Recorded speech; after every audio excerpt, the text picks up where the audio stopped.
เด็ดโอ้ยไปบ้านพักเสียงอีสานหมายเลขที่5บรรเลงโดยจัดก๊อฟ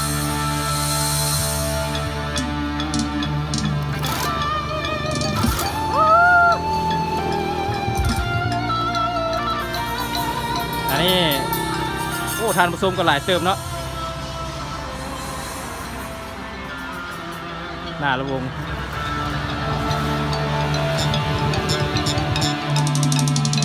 ใกล้ทางในเสียงเซลอยากเซลหน่อยหนึ่งเด้อ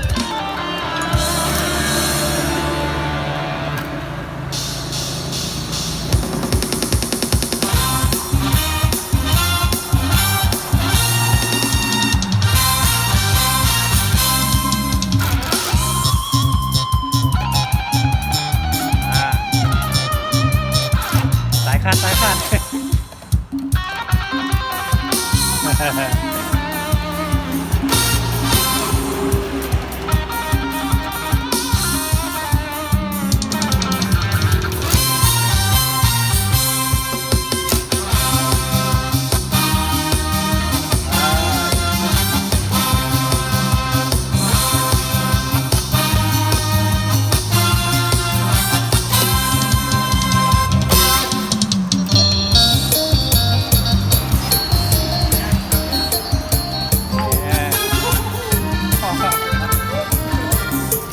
หัวหน้ามันก็จัดมาเลยหมดตามปักพุ่งแบบแสบด่างเลยทำไม่พูดมานะ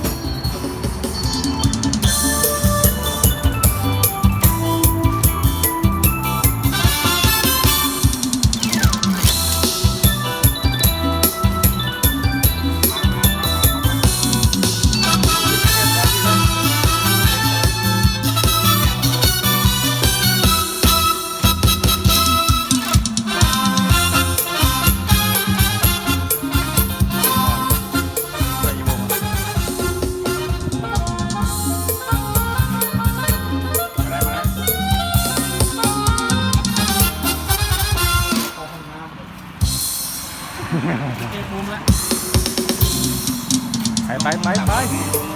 ตำมาเนี่ยมาเด้อโอ้โหแซ่บเลย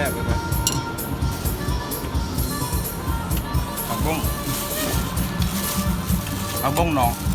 ลูกแดงเลยครับ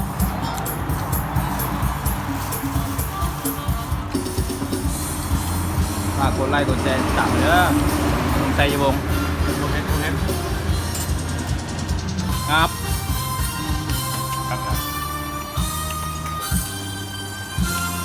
อาจารย์พูดถึงว่า